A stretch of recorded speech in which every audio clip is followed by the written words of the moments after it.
और आइए अब शुरू करते हैं बिग एंड बोल्ड, जिसमें आपके सरोकार की हर खबर आपके अंदाज में आपको मिलेगी। नमस्कार, मैं हूं दिनेश गौतम। सबसे पहले उन खबरों की तरफ ले चलता हूं जो खास तौर से तवज्जो में रहेंगी। आज आपको दिखाएंगे रामलला के दर पर योगी सरकार, दीपावली पर अयोध्या को क्या मिली सौगात। एल्विश को पुलिस ने पूछताछ के लिए बुलाया, रेप पार्टी किंग ने कौन सा बहाना बनाया, ये भी आपके सामने होगा। अमेरिका में राष्ट्रपति की लड़ाई नीच पॉलिटिक्स तक कैसे आई, पूरी खबर ब्यौरे के साथ आज आपके सामने होगी। और सेहत का होगा कल्याण, दिवाली पर राम फल का वरदान, क्या है इस बाहुबली फ्रूट का मैजिक, आज आपके सामने बिग एंड बोल्ड में होगा। लेकिन पहले यह खबर देखिए, कानपुर के डीएवी कॉलेज में छात्रों ने ऐसा हंगामा काटा कि पुलिस वाले तक घुटनों पर आ गए। पुलिस से हुई झड़प के बीच छात्रों ने एसीपी को जमीन पर गिरा दिया और इस दौरान उनकी कैप भी जमीन पर गिर गई। हंगामा तब शुरू हुआ जब प्रदर्शन कर रहे एबीवीपी के छात्रों ने कॉलेज प्रशासन का पुतला दहन करने की कोशिश की। पुलिस ने छात्रों को समझाने की जब कोशिश की तो छात्र भड़क गए और पुलिस वालों से ही उलझ गए। इस दौरान एसीपी भी मौजूद थे, जिनके साथ जमकर धक्का मुक्की की गई। बाद में पुलिस के समझाने पर मामला शांत हुआ। वहीं पुलिस आरोपी छात्रों के खिलाफ एक्शन लेने की तैयारी में है। और दिल्ली के करीब ग्रेटर नोएडा में रेहड़ी पटरी की दुकान लगाने को लेकर दो पक्षों में बड़ा विवाद हो गया। इस दौरान दोनों पक्षों में जमकर लाठी डंडे चले। बीच सड़क पर शुरू हुए संग्राम के बाद इलाके में अफरा तफरी मच गई, लेकिन दोनों पक्षों के लोग एक दूसरे की जान लेने तक पर आमादा दिखाई दिए। इस दौरान जब कुछ स्थानीय लोगों ने बीच बचाव करने की कोशिश की तो उनके ऊपर भी दबंगों ने लाठियों से हमला कर दिया, जिसमें कई लोग जख्मी हो गए। मामले की सूचना मिलने पर मौके पर पहुंची पुलिस ने मामला शांत कराया और 4 लोगों को गिरफ्तार कर लिया। युवाओं में इन दिनों रील बनाने का जुनून सिर चढ़कर बोल रहा है, लेकिन इसका खुमार जब एक पुलिस वाले के सिर चढ़ा तो उसकी नौकरी पर बनाई।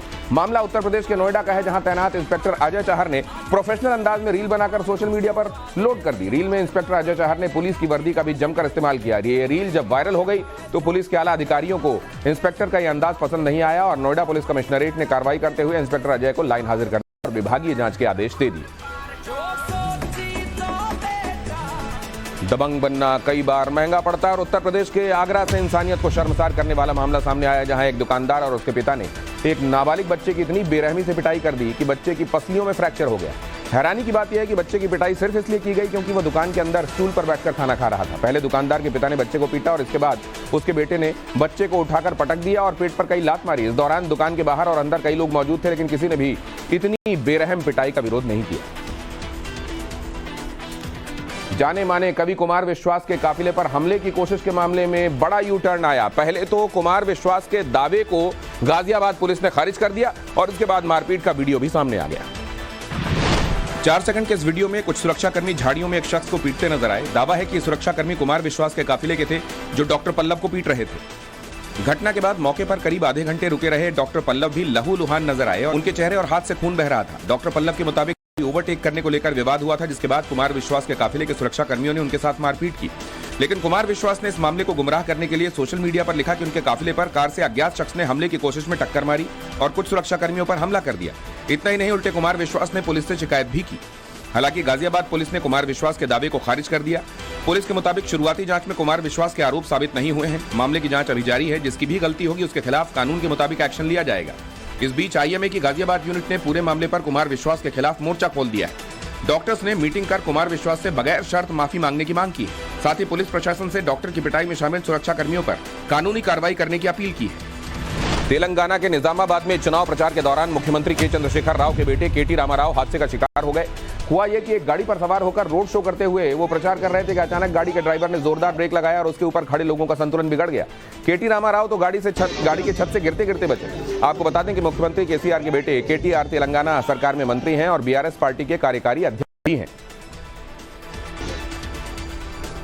और अगली अहम खबर हैदराबाद से। हैदराबाद में बीआरएस और कांग्रेस कार्यकर्ताओं के बीच तीखी नोकझोंक हो गई। ये घटना उस वक्त हुई जब कांग्रेस के मलरेड्डी रंगा रेड्डी और बीआरएस के किशन रेड्डी नामांकन के लिए पहुंचे।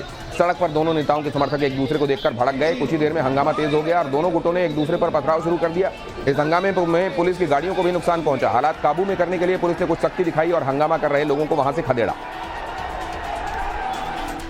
बिहार की सियासत में सब कुछ ठीक नहीं चल रहा है। आज विधानसभा में मारपीट की नौबत आ गई तो वहीं सदन के बाहर बीजेपी और आरजेडी विधायक में नीतीश कुमार के बयान को लेकर तू मैं हो गई।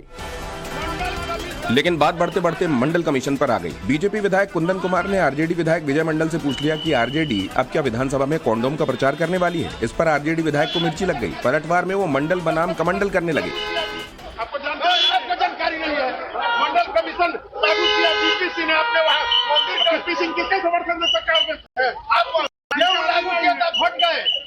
चलिए चलिए काम कीजिए, चलिए पढ़ाइए मत हम लोगों को। दोनों विधायकों के बीच बहस तो नीतीश कुमार के विवादित बयान को लेकर हुई थी, लेकिन जिस तरह सदन में नीतीश कुमार शब्दों की मर्यादा भूल बैठे थे, ठीक उसी तरह दोनों दलों के माननीयों ने भी बीच सड़क पर इस मर्यादा को तार-तार कर दिया। और गोवा में इन दिनों नेशनल गेम्स का आयोजन किया जा रहा है, जहां से बदइंतजामी की हैरान करने वाली तस्वीरें सामने आई, जो मैं आपके सामने रख रहा हूं। अचानक हुई बारिश के बाद पेरेम स्पोर्ट्स कॉम्प्लेक्स में पानी भर गया। जहां खिलाड़ियों के लिए खाना बनाया जा रहा था, वहां भी चारों तरफ पानी ही पानी था। टेंट में पानी भरने की वजह से कीचड़ हो गया था, लेकिन मजबूरी में वहीं पर खिलाड़ियों के लिए खाना बनाया गया। तस्वीरें सामने आने के बाद विपक्ष ने राज्य सरकार के खिलाफ हल्ला बोल दिया है और मामले की हाई लेवल जांच की मांग कर दी। पॉल्यूशन से परेशान दिल्ली के लिए समाधान सोचा जा रहा है। दिल्ली में पहली बार कृत्रिम बारिश भी हो सकती है। आईआईटी कानपुर के साथ इस बारे में चर्चा हो गई है। प्रदूषण से निपटने के लिए दिल्ली सरकार 20 और 21 नवंबर को कृत्रिम बारिश करवा सकती है। दरअसल दिल्ली में प्रदूषण से निपटने की सरकारी कोशिशें लगातार नाकाम हो रही हैं। आप जानते हैं ग्रैप भी कुछ रिजल्ट यील्डिंग नहीं हुए, और ऐसे में अब दिल्ली को प्रदूषण से बचाने के लिए कृत्रिम बारिश का सहारा है।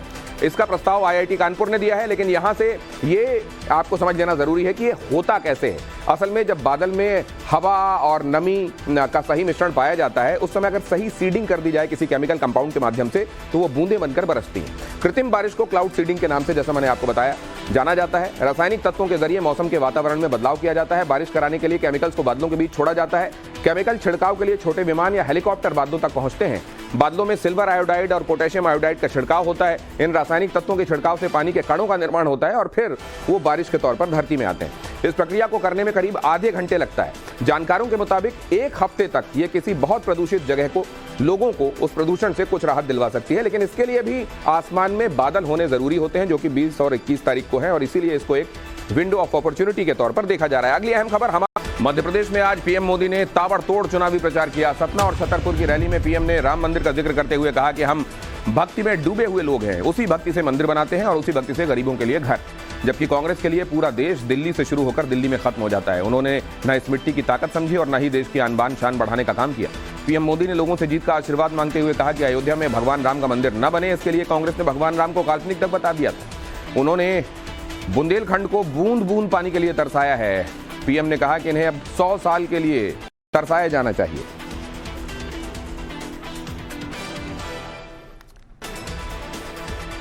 अमेरिका में चुनावी लड़ाई नीच पॉलिटिक्स पर आई। ये पूरी खबर क्या है आपको बताएंगे, लेकिन पहले देखिए रामलला के दर पर योगी सरकार। अयोध्या में हुई योगी कैबिनेट की बैठक में 14 प्रस्तावों को मंजूरी दी गई है। जिन प्रस्तावों को मंजूरी मिली है उनमें अयोध्या जी तीर्थ विकास परिषद का गठन, अयोध्या के माझा जमथरा गांव में 25 एकड़ भूमि पर भारतीय मंदिर वास्तुकला संग्रहालय की स्थापना शामिल है।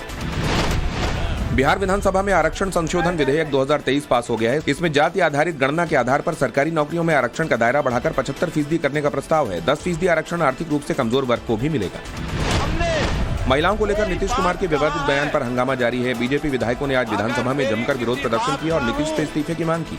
इस दौरान बीजेपी और आरजेडी विधायकों में तू मैं भी हुई। कैश फॉर क्वेरी मामले में एथिक्स कमेटी ने महुआ मोइत्रा की सदस्यता खत्म करने की सिफारिश की है। सूत्रों के मुताबिक कमेटी के मेंबर दानिश अली पर भी कार्रवाई की सिफारिश हो सकती है। दानिश अली ने पिछली मीटिंग में चीरहरण शब्द का इस्तेमाल किया था। मध्य प्रदेश में चुनाव प्रचार करते हुए राहुल गांधी ने आज केंद्र पर हमला करते हुए ओबीसी कार्ड खेला। अशोकनगर में एक जनसभा को संबोधित करते हुए उन्होंने कहा कि हिंदुस्तान की सरकार को 90 अफसर चलाते हैं, लेकिन इन 90 में से सिर्फ 3 ओबीसी वर्ग के हैं। बीजेपी अध्यक्ष जेपी नड्डा ने पीएम मोदी के वोकल फॉर लोकल मुहिम को बढ़ावा दिया है। नड्डा ने स्थानीय उत्पाद खरीदे और लोगों से त्योहारों पर लोकल सामान खरीदने की अपील की। इस दौरान जेपी नड्डा ने कहा, हमें वोकल फॉर लोकल को समाज में आगे बढ़ाना चाहिए। आपने देखा तो कई बार होगा, लेकिन शायद चखा ना हो, खाया ना हो। टमाटर जैसे दिखने वाले इस फल को रामफल कहते हैं और इसमें इतने गुण हैं जिन्हें गिनाते गिनाते आप और हम थक जाएंगे, वैज्ञानिक भी थक गए। इसमें बताया जाता है कि ल्यूटिन और जियोजेंथिन जैसे कैरोटीनॉइड्स होते हैं जो आंखों की रोशनी को बढ़ाते हैं। 1 लाख लोगों में की गई रिसर्च में यह बताया गया कि जिन लोगों ने नियमित इस फल को खाया उनकी आंखों की रोशनी कम होने का रिस्क 40% तक कम हो गया। कम कैलोरी वाला फ्रूट होने की वजह से इसे वजन घटाने में ठीक माना जाता है और इसमें फ्लेवोनॉइड्स की मात्रा अधिक होती है, जिससे हार्ट से जुड़ी बीमारियों का खतरा कम हो जाता है। रामफल में टैनिन कोरोसिव और गैलिन कोरोसिव होते हैं, जिससे हाइपरटेंशन कम होता है। स्टडी में यह भी पाया गया कि इसमें कैरोटीन की मात्रा ज्यादा होती है और नियमित रूप से इसे खाने से टाइप 2 डायबिटीज होने का रिस्क कम हो जाता है। इसमें कैरोटीनॉइड्स, फ्लेवोनॉइड्स और विटामिन ई होते हैं जो कैंसर से लड़ने में शरीर की मदद करते हैं। रिसर्च में यह बात भी सामने आई है कि रामफल खाने से अल्जाइमर जैसी बीमारियों से बचा जा सकता है। इसमें फास्फोरस, कैल्शियम होता है और अगर गर्भ के दौरान मां इसका सेवन करे तो बच्चे का पालन पोषण गर्भ के अंदर ठीक से होता है। रामफल में सेहत के खजाने के संदर्भ में जैसा मैंने आपको बताया, न्यूट्रिएंट से भरपूर स्ट्रॉबेरी की तरह रामफल में भी एंटीऑक्सीडेंट्स होते हैं। रामफल में कार्बोहाइड्रेट, प्रोटीन, फाइबर और फैट के साथ भरपूर मात्रा में विटामिन सी पाया जाता है। एक रामफल में एक नींबू से ज्यादा विटामिन सी होता है। सिर्फ एक रामफल खाने से दिन भर के 55% विटामिन ए की पूर्ति हो जाती है। इसमें विटामिन B6, पोटेशियम, कॉपर और मैग्नीशियम की भरपूर मात्रा होती है। तो अगर इसका नाम रामफल कहा गया है तो गलत नहीं कहा गया है। और ब्रेक बिग स्पेशल 2024 में जय श्री राम। आज 9 नवंबर है। आज की तिथि से अयोध्या का विशेष संबंध है। राम मंदिर का पहला शिलान्यास 9 नवंबर को हुआ था। 9 नवंबर को ही सुप्रीम कोर्ट से राम मंदिर के फेवर में फैसला आया था। 9 नवंबर को ही योगी ने अयोध्या में इतिहास रचा। अयोध्या में पहली बार कैबिनेट की बैठक हुई। अयोध्या के भव्य स्वरूप पर मुहर लगाई गई और 9 नवंबर को ही प्रधानमंत्री ने रामचरितमानस की चौपाई सुनाकर राम भक्तों को बड़ा संदेश दिया। उधर कांग्रेस भी राम भक्त होने का दावा कर रही है। अब यह तय हो गया है कि 24 में जय श्री राम होगा। लेकिन ऐसा होगा तो फिर सरकार किसकी बनेगी? राहुल आएंगे या मोदी ही फिर से देश चलाएंगे? पूरा डिटेल ये स्टोरी।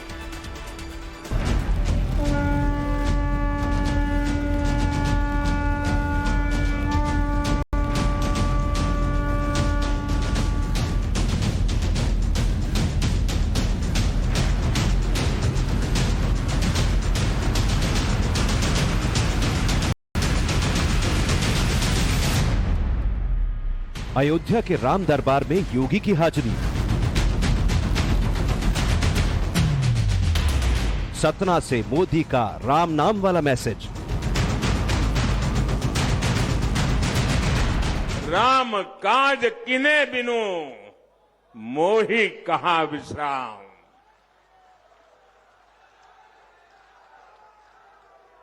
अब रुकना नहीं है, थकना नहीं है और विश्राम का तो सवाल पैदा ही नहीं होता। 2024 का चुनावी एजेंडा सेट हो गया। 2024 का चुनाव बीजेपी राम के नाम पर ही लड़ेगी, क्योंकि राम के नाम में बीजेपी के हर सियासी संकट का संपूर्ण समाधान है। यूपी का अयोध्या हो या फिर सनातनियों का गढ़ माने जाने वाला एमपी का सतना, हर जगह राम के नाम की गूंज है। मोदी हो या फिर योगी, सब राममय हैं। 2024 का चुनावी एजेंडा सेट हो गया है। आज पीएम मोदी ने सतना में राम की बात की तो अयोध्या में सीएम योगी अपने पूरी कैबिनेट के साथ राम के दरबार में हाजिरी लगाई। जाहिर है यह 80 करोड़ सनातनियों के लिए एक मैसेज था। दरअसल राम हिंदुओं के लिए आस्था के सबसे बड़े प्रतीक है। अब अयोध्या में राम मंदिर का निर्माण हो रहा है। 22 जनवरी को प्राण प्रतिष्ठा भी होगी। सीएम योगी लगातार अयोध्या में आते रहते हैं, दर्शन करते रहते हैं, लेकिन इस बार वो अपनी पूरी कैबिनेट के साथ यहाँ पे पहुंचे, दर्शन किया।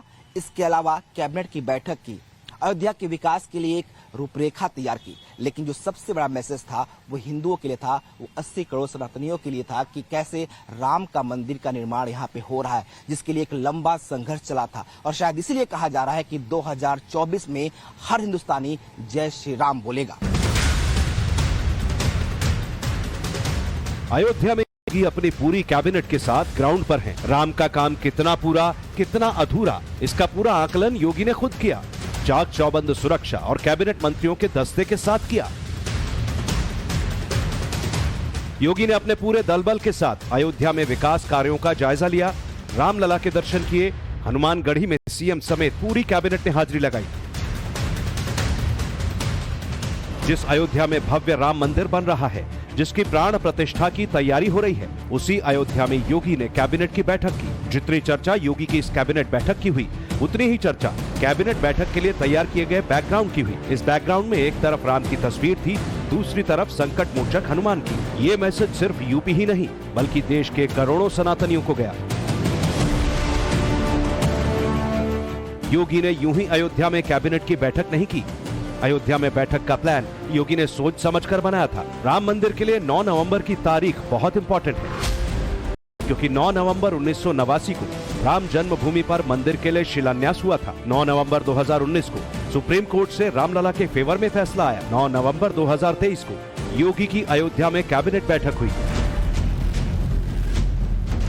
24 जनवरी को श्री राम शुभ मुहूर्त में अपने धाम में विराजेंगे। प्राइम मिनिस्टर मोदी भी इस कार्यक्रम में शामिल होंगे। राम मंदिर में प्राण प्रतिष्ठा का कार्यक्रम ऐसा होगा जैसा किसी ने सोचा नहीं होगा। बीजेपी अभी से इसकी तैयारियां कर रही है और पहला ट्रेलर दिवाली पर रिलीज होगा।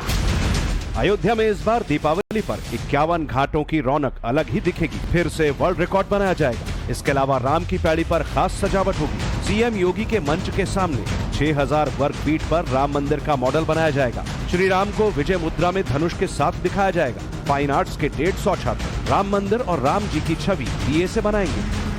अयोध्या में दीपोत्सव की किस तरह से तैयारियां की जा रही हैं, ये तस्वीर आप यहां पर देखेंगे। बेहद खूबसूरत यहां पर ये तस्वीर है। घाटों पर आप देखिए, यहां पर दिखा दिए गए हैं। ये छात्र छात्राएं यहाँ पर मौजूद हैं जो अलग अलग जगह से आए हैं, जो सिर्फ अयोध्या से नहीं, अयोध्या के बाहर के इलाकों से भी आए हैं और यहाँ पर श्रमदान कर रहे हैं। यहाँ पर दीप सजाने का काम किया जा रहा है। यहाँ पर वो सारी व्यवस्थाएं इन छात्र छात्राओं की तरफ से की जा रही है। सभी राम काज करने को आतुर यहाँ पर नजर आ रहे हैं। ये देखिए कि कितना निर्मल पानी यहाँ पर है। जो सरयू जी के पानी के बारे में बात की जाती है, अब ये फाउंटेन यहाँ पर लगा दिए गए हैं। आप इन फाउंटेन पर देखेंगे तो आपको लाइट भी नजर आएगी और जब रात में ये फाउंटेन से पानी का फुवारा निकलेगा तो वो बेहद खूबसूरत, बेहद आकर्षक होगा। इतना ही नहीं, अयोध्या में योगी कैबिनेट की बैठक में अयोध्या के वैभव को बढ़ाने वाले 14 प्रस्तावों पर मुहर लगाई गई। इसमें अयोध्या में श्री राम जन्मभूमि तीर्थ विकास परिषद का गठन, मां पटेश्वरी देवी पाटन विकास परिषद और मुजफ्फरनगर में शुक तीर्थ विकास परिषद के गठन को मंजूरी शामिल है। इसके साथ ही भारतीय मंदिर वास्तुकला संग्रहालय और इनलैंड वाटरवे प्राधिकरण के गठन पर भी मंजूरी। पहले से ही अयोध्या में केंद्र और राज्य दोनों डबल इंजन की सरकारों के सहयोग से कुल 178 परियोजनाओं की क्रियान्वयन की कार्रवाई चल रही है, जिस पर 30,500 करोड़ रुपए से अधिक की राशि यहां पर दोनों सरकारें मिलकर के अयोध्या धाम के समग्र विकास को आगे बढ़ा रही है। इस वक्त बीजेपी का सारा फोकस अयोध्या पर है। अयोध्या राम की नगरी है। श्री राम 80 करोड़ सनातनियों के आस्था के सबसे बड़े प्रतीक हैं। अयोध्या में राम का धाम तैयार हो रहा है। 500 साल का इंतजार समाप्त होने वाला है। इसीलिए बीजेपी विरोधी भी अब राम का नाम पूरे जोर से ले रहे हैं। राम को अपना आराध्य और इष्ट बता रहे हैं। मैं सनातन धर्म का पालन करने वाला व्यक्ति हूँ, अच्छा हिंदू हूँ। राम हमारे इष्ट देव हैं।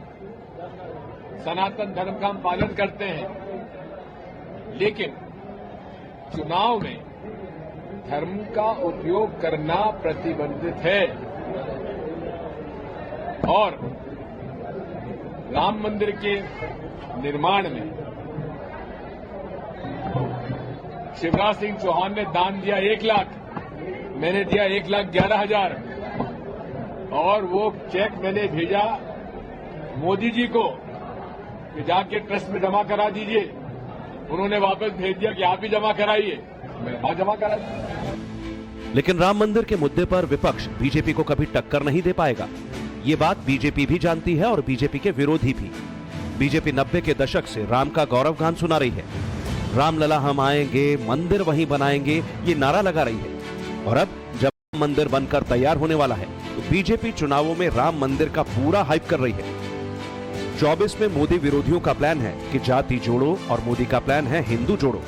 समाजवादी पार्टी लगातार पिछड़े, दलित, अल्पसंख्यक, किसान, मजदूर, गरीब की बात कर रही है और 2024 का चुनाव केवल बेरोजगारी और महंगाई पे होने जा रहा है। मजहब के नाम पे राजनीति करने वाले, जात के नाम पे राजनीति करने वालों को उत्तर प्रदेश की जनता और देश की जनता को जवाब देने का काम करेगी। विपक्ष परेशान है कि भगवान राम के नाम पर कहीं विपक्ष की लुटिया न डूब जाए, क्योंकि अब तक विपक्ष राम नाम का विरोध करता रहा है।